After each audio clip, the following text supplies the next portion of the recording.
खुदा उनका धन्यवाद हो उसके महान अनुग्रह के लिए। और वर्ष 2024 हम सबों के लिए प्रभु के अनुग्रह से भरा रहा। हमने अच्छी रूहानी खुराक को हासिल किया और विशेष तौर पर वर्ष 2024 में हमने वचन से उन बातों को सीखा जो परमेश्वर की मर्जी है, और इसलिए हम प्रभु का धन्यवाद करते हैं। और आज एक बार फिर जब हम इस क्रिसमस सीजन प्रवेश किए और बस कुछ दिन रह गए हैं कि पूरा विश्व एक बार फिर स्मरण करेगा खुदावंद यीशु मसीह के जन्म को। और इस पूरे माह में हमने कैरल के द्वारा, कैरल कंपटीशन के द्वारा, क्रिसमस ड्रामा के द्वारा और विभिन्न तरीकों से हमने जाना कि यीशु मसीह का जन्म किस प्रकार से हुआ, है ना। और आज की शाम हम एक बहुत महत्वपूर्ण बात को सीखने जा रहे हैं। जैसा कि हमारा जो आह्वान था वो क्या था? यीशु के जन्म का रहस्य। हमने कई बार इस सरमन को सुना होगा जो यीशु के जन्म से ताल्लुक रखते हैं, जहां पर गरणियों के विषय में, जहां पर आसमान के फरिश्तों के विषय में, जहां पर ज्योतिषियों के विषय में, जहां जिब्राइल के संदेश के विषय में, जहां पर मरियम के गीत के विषय में, हमने उस हर एक हिस्से को जो यीशु के जन्म के विषय में है, कभी ना कभी किसी ना किसी खादिम के द्वारा, किसी क्रिसमस नाटक के द्वारा या कभी मीटिंग्स के द्वारा हमने जाना। और ये जरूरी भी है क्योंकि 2000 साल से अगर यीशु मसीह के जन्म को और उसकी बारीकियों को जो बाइबल के अंदर मरकूम है हम देखते आ रहे, तो ये नस्ल दर नस्ल आगे बढ़ती जाती है और एक बड़ा अच्छा सा माहौल होता है। इन दिनों में अगर हम देखें तो जगह जगह क्रिसमस कैरल है, कंपटीशन है, घर सजे हुए हैं और पकवान की तैयारी चल रही है। लोगों ने अपनी छुट्टियों के लिए कई प्रोग्राम्स बनाए हुए हैं। लोग आपस में मिलेंगे, केक जो है उसका प्रतीक है, जो मिठास है और तमाम चीजें, खुशियां इन दिनों में मनाई जा रही हैं। लेकिन आज हम एक बात को जो सीखने जा रहे हैं वो बहुत महत्वपूर्ण है, जिसको हम नजरअंदाज नहीं कर सकते। बेशक हमें सेलिब्रेट करना है यीशु मसीह के जन्म को, कि हम सेलिब्रेट कर रहे हैं, लेकिन सवाल ये उठता है कि जब हम यीशु मसीह को जन्म को सेलिब्रेट करते हैं तो क्यों, किस कारण से? पौलुस रसूल कहते हैं यदि यीशु मसीह का से मैं इसी जीवन से आशा रखता हूं तो मुझसे बड़ा कोई अभागा नहीं। तो यीशु मसीह का जन्म, जो सृष्टि कई वर्षों से बाट जो रही थी, जहां पर कलाम मुकद्दस में हिस्सा बा हिस्सा, चाहे बाप अब्राहम का समय हो, मूसा का समय हो, दाऊद का समय हो, या ये तमाम बड़े प्रॉफिट यशायाह नबी जो आए या यिर्मयाह आए, इन्होंने अंश अंश करके परमेश्वर ने इसके विषय में बताया कि यीशु मसीह का जन्म कैसे होगा, किस द्वारा होगा, लेकिन नाम नहीं बताया। आप देखिए पूरी बाइबल के अंदर आपको उसके विषय में कि जैसे मूसा के समय में, अगर व्यवस्था में 18:18 को पढ़ेंगे, वहां लिखा है कि मैं तेरे जैसा एक और नबी खड़ा करूंगा, उसकी बात मानना, उसके पीछे चलना। फिर यशायाह कहता है कि कुंवारी गर्भवती होगी और उसका नाम इमानुएल रखा जाएगा, अर्थात परमेश्वर हमारे साथ। फिर कहता है वो शांति का राजकुमार होगा, प्रभुता उसके कांधों पर होगी। हम देखते हैं कि कई हिस्सों में वो चीज चलती आई जो प्रारंभ कहां से हुई थी? उत्पत्ति से, जब परमेश्वर की संगति से क्या हो गया? बाप आदम, अम्मा हवा बाहर निकाल दिए गए। इससे पहले कि वे परमेश्वर की उपस्थिति से बाहर निकाले जाते, परमेश्वर ने उसी समय एक योजना उससे पहले से तैयार कर रखी थी आपके और मेरे नजात के लिए। इसलिए मेरे अजीजों, हमें मोस्ट इंपॉर्टेंट इस बात को जानना है कि इसके अंदर 2 या 3 बहुत बड़ी एक बात है जिसको मैं बहुत थोड़े से में समाहित करके हम सीखना चाहेंगे कि हम इस बात को जानें कि यीशु का जन्म किस लिए हुआ, यीशु के जन्म का रहस्य क्या है, यीशु के आने का मकसद क्या है। पौलुस रसूल ने अंश अंश करके इन बातों को बताया कि पिता से हमारा मेल करा सके। यीशु के जन्म की खुशियां इसलिए मनाना है कि स्वर्ग हमारे नए जन्म को सेलिब्रेट कर सके। हालेलुया। यीशु मसीह का आना हमारे नए जन्म का कारण बन गया। यीशु मसीह का आना हमारे उद्धार का, पिता से मेल का, उसका पैदा होना हमारे लिए वो मार्ग बन गया जिसे हम कभी भी अपने बल पे नहीं कर पाते, क्योंकि जो हम कभी नहीं कर सकते थे यीशु मसीह ने आकर उसे हमारे लिए पूरा कर दिया। हालेलुया। और इसलिए आज हम एक बहुत मोस्ट इंपॉर्टेंट बात पर ध्यान करेंगे। अगर हम खुदा के कलाम में से निकालें मत्ती उसका 2 अध्याय और उसकी पहली 5 आयतों को पढ़ें। मत्ती उसका 2 अध्याय उसकी पहली 5 आयतें। बहुत बारीकी से हम यीशु के जन्म के रहस्य को थोड़ा सा समझने का प्रयास करेंगे। हेरोदेस राजा के दिनों में जब यहूदिया के बैतलहम में यीशु का जन्म हुआ तो पूर्व से कोई ज्योतिषी यरूशलेम में तो पूर्व से कई ज्योतिषी यरूशलेम में आकर पूछने लगे, यहूदियों का राजा जिसका जन्म हुआ है कहाँ है? क्योंकि हमने पूर्व में उसका तारा देखा है और उसको प्रणाम करने आए हैं। यह सुनकर हेरोदेस राजा और उसके साथ सारा यरूशलेम घबरा गया। तब उसने लोगों के सब प्रधान याजकों और शास्त्रियों को इकट्ठा करके उनसे पूछा, मसीह का जन्म कहाँ होना चाहिए? उन्होंने उससे कहा, यहूदिया के बैतलहम में, क्योंकि भविष्यवक्ता के द्वारा यो लिखा गया है। यहां पर जो कलाम का हिस्सा हमने पढ़ा, इसको कई बार हमने पढ़ा होगा, इस पर ड्रामे देखे हैं। 3 ज्योतिषी मुख्य रहते हैं, लेकिन बाइबल हमें बताती कई, और ये पूरे विश्व में हर तरफ से पहुंचे। ठीक है, अन्य कौम से पहुंचे। वे ज्ञानी थे, उन्होंने अपने तप से, अपने उस तपस्या या बोलना चाहिए उस लगन से उस उद्धार की खोज की जिसके चिन्ह को उन्होंने पाया और वे चल दिए। कई समय लगा है। इवन दो अगर बाइबल को हम बहुत ही गौर से पढ़ेंगे तो हेरोदेस राजा ने जो आदेश निकलवाया था, जब ये ज्योतिषी दूसरी रास्ता से चले गए इंस्ट्रक्शन पाकर, तो उसने 2 साल से कम उम्र, 2 साल या उससे कम उम्र, यानी करीबन 2 साल की दूरी। उस समय प्लेन नहीं हुआ करते थे, उस समय जो समुद्री मार्ग हुआ करता था और तमाम चीजें हुआ करती थी, ऊंट सवारी हुआ करती थी, पैदल चला जाता था। और हम देखते हैं कि एक तारा इनकी अगुवाई कर रहा है। ये अद्भुत तारा, इन सब के भेद अलग अलग है। इन सब के, कभी अगर तारे के विषय में अगर आप सीखने चाहोगे तो तारा एक बहुत बड़ी गवाही है, दानियल से निकलती है कि किस प्रकार से वो दानियल ने इन बातों के लिए संकेत दिया था कि कैसे आसमान में एक चिन्ह, उत्पत्ति से जब इनकी सृजा जा रहा था, इनको किस लिए रखा गया है? सूरज, चांद, तारे, लिखा चिन्हों और समयों के लिए, वहां लिखा चिन्हों और समयों के लिए।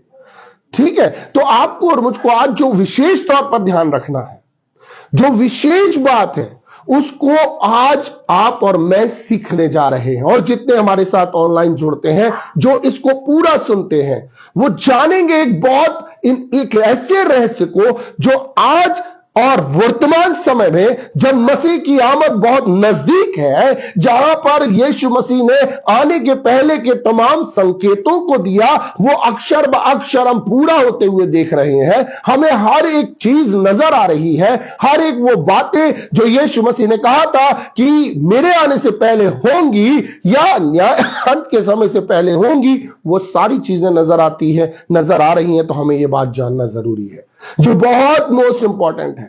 मेरे अजीज हो, आपको और मुझको जानना होगा कि यहां की 3री और 4थी आयत को पढ़ें तो वहां पर देखिए एक बहुत महत्वपूर्ण बात लिखी हुई है 3री 4थी आयत में। यह सुनकर हेरोदेस राजा और उसके साथ सारा यरूशलेम घबरा गया। सारा यरूशलेम घबरा गया। ये हेरोदेस जिसने परमेश्वर के भवन को बनाया, खूबसूरत बनाया, जो कि कहता है कि मैं तुम्हारे पंथ का हूं, जिसने सोने से जड़ा और तमाम चीजों को किया, और यरूशलेम घबरा रहा है। अब आप सोचिए कि ये क्यों घबरा रहे हैं। ये निष्फिक्र है, ये अपने क्रियाकलापों में लगे हुए हैं, ये उस सच्चे परमेश्वर की इबादत तो करते हैं लेकिन रिवाजों के माध्यम से, ये इबादतें तो कर रहे हैं लेकिन जो उन्हें रीतियां मिली है उनके माध्यम से। और देखिए उसके बाद कलाम क्या कहता है, आगे क्या लिखा है। तब उसने लोगों के सब प्रधान याजकों और शास्त्रियों को इकट्ठा करके उनसे पूछा, मसीह का जन्म कहाँ होना चाहिए? उन्होंने उससे कहा, यहूदिया के बैतलहम में, क्योंकि भविष्यद्वक्ता के द्वारा यूं लिखा गया है। जानकारी पूरी रख रहे हैं साहब, उनको मालूम है बैतलहम में पैदा होगा, भविष्यवक्ताओं के द्वारा लिखा है, लेकिन पैदा हो गया, यीशु मसीह पैदा हो गया और इनको मालूम नहीं है। ये शास्त्री है, प्रधान याजक है, ये रिवाजों में लगे हुए, जानकारी रखते हुए कि ये पैदा होगा, मसीहा पैदा होगा, आएगा, बैतलहम में पैदा होगा, लेकिन ये अपने फंक्शंस में, अपने रिवाजों में पैदा हो गया। 200 मील पहले से ज्योतिषी चले आ रहे हैं, अन्य कौम से लोग दर्शन के लिए चले आ रहे हैं, लेकिन जहां पैदा हुआ है, जिनके पास पैदा हुआ है, जो कुछ ही दूरी पर है, ये लोग बेफिक्र हैं। इनको मालूम ही नहीं कि हमारा उद्धारकर्ता पैदा हो गया है। ये जानकारी रखते, लिखा भविष्यवक्ताओं की पुस्तक में तो ऐसा ही लिखा है कि वो बैतलहम में पैदा होगा, लेकिन वो पैदा हो चुका है। आज वर्तमान समय में कहीं आप और मैं ऐसी हालत में तो नहीं है। हमारे चर्च के बड़े फंक्शंस, हमारे बड़े कॉम्पिटिशंस, हमारे बड़ी आयोजन, हम बड़े अच्छे तरीके से अच्छी आराधना करते हैं, हम तमाम चीजों में, और सिर्फ हम ये बोल रहे हैं, हाँ मसीह आएगा, हाँ मसीह आएगा। लिखा है कि बादलों पे मसीह आएगा, हमारे पास जानकारी है, लेकिन मेरे अजीजों, अगर वो दिन आ गया तो कहीं हम भी तो नहीं घबराएंगे? कहीं ऐसा तो नहीं हमारे पास जानकारी है? मसीह ने हमें कलाम में सारी चीजें बोल दी है कि मेरे आने से पहले ये बातें होना घटित होंगी। क्या हम उन पर ध्यान रखे हैं? आपको और मुझको जानना होगा, गंभीर होना होगा। इससे पहले कि मसीह बादलों पर आए, क्या आज मैंने अपने आप को तैयार कर रखा है? सवाल यह उठता है कि मैं अपने आप को तैयार कैसे करूं, मैं कैसे उस बात के लिए तैयार करूं? तो देखिए, बहुत रहस्य की बात, यीशु मसीह के जन्म के समाचार को कौन लेकर आया? जिसका नाम क्या था? जिब्राइल, जो यूहन्ना से कहता परमेश्वर के सामने खड़ा रहता हूं मैं। सबसे बड़ा जो परमेश्वर के सामने खड़े होने की कम माजदा रखता है, उसने सारी सृष्टि के लिए एक ऐसा समाचार, क्योंकि वो बहुत मोस्ट इंपॉर्टेंट समाचार था, यीशु मसीह के जन्म का, पवित्र आत्मा के बड़े कार्य का। लेकिन आज वर्तमान युग में एक समाचार जिसे खुद खुदा लेकर आया, कहीं उससे तो हम अनजान नहीं है। कोई फरिश्ता नहीं, कोई प्रधान फरिश्ता नहीं, जिसे खुद खुदा इंसान के रूप में पैदा होकर उस बात को कहता है। आइए निकाले यूहन्ना उसका 14वां अध्याय, उसकी 15 और 16 आयत। यदि तुम मुझसे प्रेम रखते हो, हाँ, तो मेरी आज्ञाओं को मानोगे। हाँ, मैं पिता से विनती करूंगा, हाँ, और वह तुम्हें एक और सहायक देगा। वह तुम्हें एक और सहायक देगा। हाँ, वह सर्वदा तुम्हारे साथ, वह सर्वदा तुम्हारे साथ रहे। हालेलुया। ये कोई फरिश्ता नहीं दे रहा, ये समाचार कोई फरिश्ता नहीं दे रहा। ओ, ये देखिए कितनी सिमिलरिटी है यीशु मसीह के जन्म को यशाया उसके 9वें अध्याय में जब आप पढ़ेंगे, 7वें अध्याय में जब आप पढ़ेंगे, यीशु मसीह के जन्म की बड़ी भविष्यवाणी आपको मिलेगी। एक कुंवारी गर्भवती होगी और उसका नाम इमानुएल रखा जाएगा। 9वां अध्याय कहता वो शांति का राजकुमार कहलाएगा और उसकी प्रभुता कभी खत्म ना होगी, उसके कांधे पर होगी। और वहीं पर योएल नबी की पुस्तक उसका दूसरा अध्याय और उसकी 28 और 29 आयत को पढ़े, देखिए वहां पर क्या लिखा है। अंत के दिनों में मैं अपनी आत्मा सब मनुष्यों पर उड़ेलूंगा, तुम्हारे पुरनिये, देखिए कितनी खूबसूरत, बेटे बेटियां भविष्यवाणियां करेंगे, तुम्हारे पुरनिये स्वप्न देखेंगे और तुम्हारे जवान दर्शन देखेंगे, और तुम्हारे जवान दर्शन देखेंगे। तुम्हारे दास और दासियों पर भी मैं उन दिनों में अपना आजमाऊंगा। हो, तुम्हारे दास दासियों पर भी कोई नहीं छूटेगा। खुदावंद यीशु मसीह चरनी में आया, बेशक आया, किस लिए आया? चरनी का सफर सलीब पर खत्म हुआ। लकड़ी से, चरनी घास से चालू होकर सलीब पर खत्म हुआ, और वो इसलिए सलीब तक पहुंचा ताकि जो नया जन्म होने वाला है, जो आने वाला है, वो हमारे हृदयों में हो। हालेलुया। वो सर्वदा तुम्हारे साथ रहेगा। ओ, खुदावंद यीशु मसीह का जन्म, और खुदावंद यीशु मसीह ने कहा, देखिए कितनी खूबसूरत बात यीशु मसीह कहते हैं। अगर निकालो यूहन्ना उसका 16वां अध्याय उसकी 7वीं आयत को पढ़े। तो भी मैं तुमसे सच कहता हूँ, तो भी यीशु मसीह कह रहे हैं, मैं तुमसे सच कहता हूं कि मेरा जाना तुम्हारे लिए अच्छा है, मेरा जाना तुम्हारे लिए अच्छा है, क्योंकि यदि मैं ना जाऊं यदि मैं ना जाऊं तो वह सहायक तुम्हारे पास ना आएगा, वह सहायक तुम्हारे पास ना आएगा। परंतु यदि मैं जाऊंगा हाँ, तो उसे तुम्हारे पास भेजूंगा। उसे तुम्हारे पास भेजूंगा। हालेलुया। ओ, पवित्र आत्मा का बड़ा कार्य, सबसे बड़ा कार्य, कुंवारी मरियम से यीशु मसीह का पैदा होना। हालेलुया। ओ, पवित्र आत्मा का सबसे बड़ा कार्य, लेकिन यीशु मसीह की कामिल कुर्बानी, मेरा जाना तुम्हारे लिए अच्छा है। पवित्र आत्मा का सबसे दूसरा बड़ा कार्य, पुनरुत्थान की सामर्थ्य, यीशु मसीह का जी उठना। और अब जिब्राइल नहीं, प्रधान फरिश्ता नहीं, खुदा खुद यीशु कह रहा है कि वो आएगा, और अब पवित्र आत्मा का कार्य नहीं, स्वयं पवित्र आत्मा जन्म लेगा, और वो कोई चरनी में नहीं, अब वो तुम्हारे हृदय में जन्म लेना चाहता है। हालेलुया। क्या आज पवित्र आत्मा के साथ हमने अपने रिश्ते को कायम कर लिया है? कैसा रिश्ता हमने, पवित्र आत्मा, देखिए पिता और पुत्र ने हर वो कार्य किया। पिता के पास प्रेम है तो उसने हमें लुटा लुटा के प्रेम दिया। पुत्र के पास अनुग्रह है, उस अनुग्रह को रिलीज करने के लिए उसने कोड़ों की मार सही, उसने उसका हर एक कतरा लहू बहा दिया गया। सलीब पर भी उसने दुआएं की और मौत पर फतह हासिल की, हर एक जुल्म सहा, और अब उसका अनुग्रह हमारे लिए बहुत है। लेकिन ये दोनों चीज हुई किस लिए?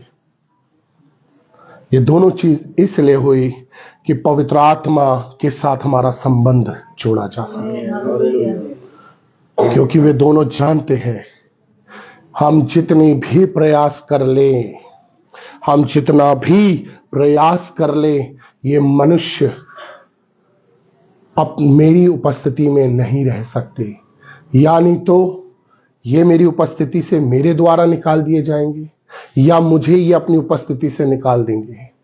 और जब मैं इनके मध्य रहूंगा तब भी ये मुझे नकार देंगे। मुझे इनके अंदर रहना जरूरी है, जो कि पवित्र आत्मा है। हालेलुया। और इसलिए मेरे अजीजों, क्या आज क्रिसमस, यीशु मसीह का जन्म, मेरा पवित्र आत्मा के साथ संबंध की शुरुआत है? क्या मेरे नए जन्म को स्वर्ग ने सेलिब्रेट किया है? जब तक कोई भी, आप और मैं निकोदेमुस हो सकते हैं। निकोदेमुस शास्त्री था, अच्छा, समाज में लोग इज्जत करने वाले, है ना, सेनरीब में एक उच्च पद में था, आपको लोग आदर कर सकते, सम्मान कर सकते। आप निकोदेमुस हो सकते हैं, आप कुरनेलियुस हो सकते हैं, आप प्रार्थना करने वाला परिवार, आप अच्छे हो सकते हैं, लेकिन फिर भी आपको मसीह की जरूरत है। और उस मसीह तक पहुंचने और उस कद तक पहुंचाने के लिए आप और मैं अपने कर्मों पर, अपने पद योग्यता पर भरोसा नहीं रख सकते। सिर्फ एक है जो हमें वहां पहुंचा सकता है, जिसका नाम पवित्र आत्मा है। हालेलुया। इन दिनों में वर्ष 2025 क्या पवित्र आत्मा के साथ हमारे संबंध को हम शुरुआत कर सकते हैं? हर एक उन अवधारणाओं को छोड़ें। ओ टंग्स मिली, मुझे पवित्र आत्मा मिल गया, अब सिर्फ चर्च में मैं जाता हूं तब पवित्र आत्मा आता और चला जाता। नो, पवित्र आत्मा संपूर्ण ईश्वर है, वो संपूर्ण व्यक्ति है, उसके पास फीलिंग है। यीशु मसीह से बेहतर मैं बोलता हूं पवित्र आत्मा बाइबल हमें सिखाने की कोशिश करती है, क्योंकि चेले जब यीशु मसीह के साथ रहे डरपोक थे, निंदा करने वाले थे। पतरस ने तो इनकार कर दिया, लेकिन जब पवित्र आत्मा आया उन्होंने पूरे रोम को हिला के रख दिया। हालेलुया। और इसलिए पवित्र यीशु मसीह ने कहा कि मेरा जाना तुम्हारे लिए अच्छा है। जब आप 16वें अध्याय की 7वीं और उसके आगे पढ़ेंगे तो वो लिखेगा कि मेरे में से लेकर तुम्हें वो बताएगा, सिखाएगा, वो बड़ी महिमा प्रकट करेगा। निकाले 16वां अध्याय उसकी 13वीं आयत पढ़े, यूहन्ना 16:13। देखिए क्या लिखा हुआ है।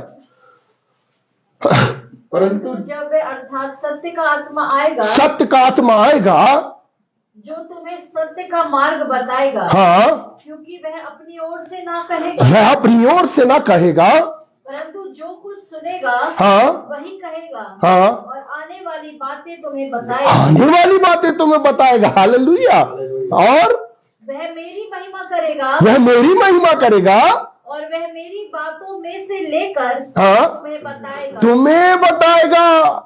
ओ मेरे अजीजों, क्या आज यीशु मसीह का जन्म छरनी में बेशक हुआ, लेकिन क्या आज हमारे हृदयों में पवित्र आत्मा का जन्म हो चुका है? क्या वो संबंध एक नया स्थापित हो चुका है? हर एक उन अवधारणा को छोड़े, हिलना, शेकिंग, बेकिंग, बोलना, गिराना, ये सब पवित्र आत्मा की उपस्थिति के एक बोलना चाहिए वो है जिसको हम कह सकते कि पवित्र आत्मा उपस्थित है, लेकिन इसको हम पवित्र आत्मा नहीं कहेंगे। पवित्र आत्मा अपने आप में एक शख्सियत है जिसके पास फीलिंग है, जो हमसे सहभागिता करना चाहता है। इसलिए पौलुस कहता पिता का प्रेम, यीशु का अनुग्रह और पवित्र आत्मा की, हमारी नहीं, वो हमसे संगति करना चाहता है। वो चाहता है कि हम उसे अपने दुखों में, अपनी निर्बलताओं में, अपने पाप में, अपनी कमी में पवित्र आत्मा के साथ संबंध स्थापित करें, उसके साथ डिस्कस करें। कई बार हमने पवित्र आत्मा को बड़ा होली प्लेस बना के रखा हुआ है। ओ पवित्र आत्मा सिर्फ पवित्र लोगों पर उतरेगा, ओ पवित्र आत्मा केवल उन लोगों पर जो अच्छे कहलाए जाते हैं। लेकिन कई बार हमारे सुनने वाले और तमाम जहां तक की वजह, कई बार हम सोचते अरे अभी तो मेरे अंदर नशा है, गालियां है, अभी मैं बाइबल नहीं पढ़ता, संसार मेरे अंदर बसा, मेरे अंदर गुनाह बहुत है। तो ध्यान रखें, बाइबल पहले अध्याय में उत्पत्ति बाइबल की शुरुआती से जो होती है कि पृथ्वी बेडोल थी, घोर अंधियारा था, खालीपन था, और परमेश्वर का आत्मा उसमें मंडराता था। हालेलुया। पवित्र आत्मा को ओ बेडोलनेस से, ओ गंदगी से, अंधेरे से, खालीपन से, उससे एलर्जी नहीं है। वो संगति करना चाहता है, और जब पवित्र आत्मा आता है परमेश्वर बोलता हो जियाला हो, हर एक अंधियारा दूर हो जाता है। हालेलुया। और सृष्टि का निर्माण होता है। पवित्र आत्मा जब आता है आप बीज बन जाते हैं, आप बोए जाते हैं, और आप फलवंत होते हैं, आपके अंदर सारी कायनात बसने पाती है। क्या आज इस वर्ष खुदावंद यीशु मसीह का जन्म किस लिए हुआ, उस रहस्य को हमें जानना है, इसलिए कि पवित्र आत्मा के साथ हमारी बात को लगाई जाए। हर एक, देखिए यीशु मसीह इस बात को जानते थे। अगर यीशु मसीह के से 3.5 साल की सेवकाई में अगर वो रोज 60 सेकंड अगर एक व्यक्ति से मिलते तो 780 लोगों से मिल पाते, तो उन्हें आज के समय में 7 या 8 अरब लोगों से मिलने के लिए 2 लाख वर्ष लगते, 60 सेकंड मात्र। ठीक है, तो इसलिए यीशु मसीह को मालूम है, क्योंकि आज तो किसी खादिम से ही मिलने में हमें क्या लगता है कि सेल्फीज नहीं हो पाती। अगर कोई खादिम मिल जाए तो अगर उससे हम दुआ कराना चाहते हैं तो हम चाहते हैं कि वो हमारी पूरी बात सुने। मेरी स्टार्टिंग ऐसे हुई थी, मेरी कमजोरियां ये है, मैं ऐसा हूं, मुझे कौन बचाए, तमाम चीजें बताना चाहते हैं। इसलिए यीशु मसीह ने कहा मेरा जाना तुम्हारे लिए अच्छा है, जब मैं जाऊंगा तो उसे तुम्हारे पास भेजूंगा। इसलिए कुरिन्थियों में 3:17 में कहता तुम्हारी देह पवित्र आत्मा का मंदिर है जिसमें मैं निवास करना चाहता हूं। हालेलुया। बाइबल हमें बताती है मेरे अजीजों, बाइबल को जब आप पढ़ेंगे आपको पता चलेगा कि पवित्र आत्मा ही है जो आपके और मेरे जीवन को मसीह की महिमा के लायक बना सकता है। आज हम सब अपने असफल प्रयास करते हैं। ओ कल से मैं 4 बजे उठ के दुआ करूंगा, अभी नया साल आएगा, कई रेजोल्यूशन लेंगे लोग, इस बार ये नहीं करेंगे, वो नहीं करेंगे, ऐसा करेंगे, वैसा करेंगे, आज से इतना दिन। ओ नहीं, बिना पवित्र आत्मा के आप नहीं कर सकते। कई साल का अनुभव आपके जीवन में बताता है कि आपने कई बार बहुत प्रयास किए लेकिन हर बार आपके प्रयास असफल हो गए। लेकिन जब पवित्र आत्मा के साथ आप सहभागिता में आएंगे, जब उसके चरणों में समर्पण करेंगे, बोलेंगे पवित्र आत्मा मुझसे नहीं हो सकता, तब पवित्र आत्मा अपनी कुव्वत से भरेगा। वो ब्रह्मांड का रचयिता है। ओ वो अद्भुत रीति से आपके जीवन में पहला गवाह आपको बनाएगा। ओ क्या आपने आज अपने हृदय को खोला है, इस रहस्य को जाना है कि यीशु मसीह का जन्म चरनी से सलीब तक की बड़ी यात्रा में इसलिए हुआ कि पवित्र आत्मा आपके और मेरे अंदर जन्म ले सके। हालेलुया। क्योंकि यीशु का लहू मुझे शुद्ध और पाक करता है। हालेलुया। और यीशु का लहू, हम कहते हैं यीशु के खून के खरीदे लोग हम हैं। और एक चीज को याद रखें, आप जो कोई भी हो, आपने अगर यीशु मसीह पर विश्वास किया है, आपने बपतिस्मा लिया है और आप नए जन्म में आ गए हैं, और याद रखें आप चाह कर भी पवित्र आत्मा को नहीं रोक सकते, क्योंकि पवित्र आत्मा आप पर इंटरेस्ट रखता है। इसलिए नहीं कि आप अच्छे हैं, इसलिए नहीं कि आपके अंदर बहुत खूबियां हैं, इसलिए नहीं, वो सिर्फ इसलिए क्योंकि आपने यीशु को हाँ और संसार को ना कहा है। और जिसने यीशु को हाँ कहा है वो यीशु मसीह की प्रॉपर्टी है, और जो यीशु मसीह की प्रॉपर्टी है उस पर पवित्र आत्मा काम करेगा। हालेलुया। बहुत जल्द खुदावंद यीशु मसीह की आमद है, बहुत जल्द। बेशक हम खुशियां मना रहे हैं, बेशक हम सारी चीजों को कर रहे हैं।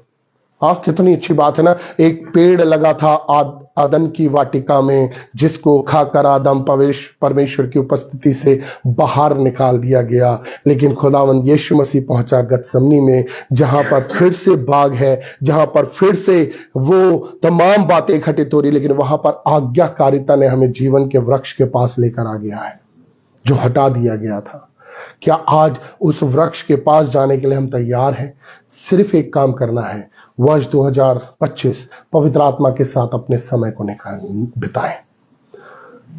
मैं आपको बता सकता हूं, उत्पत्ति पहले अध्याय में पवित्र आत्मा का बड़ा कार्य। उत्पत्ति 24 अध्याय साफ शब्दों में इस बात को बताता है कि अब्राहम के घर का पुरनियों का सरदार, जो उसके घर का मालिक है, जो उसका सेवक है, वो कहता है कि जा मुझसे शपथ खा, कनानियों में से नहीं मेरे कुटुंब में से, अर्थात जो यीशु के मानने वाले, लेकर आ मेरे बेटे के लिए दुल्हन को। वो आया पवित्र आत्मा, जो परमेश्वर के घर का अधिकारी है, जो सारे कार्यों को करता है, चाहे सामर्थ हो, तमाम चीजें, वो आया है इस धरती पर इसलिए कि यीशु की दुल्हन को तैयार कर सके। वो हमसे क्या चाहता है? हमारे 24 घंटे के घड़े में से थोड़ा सा पानी।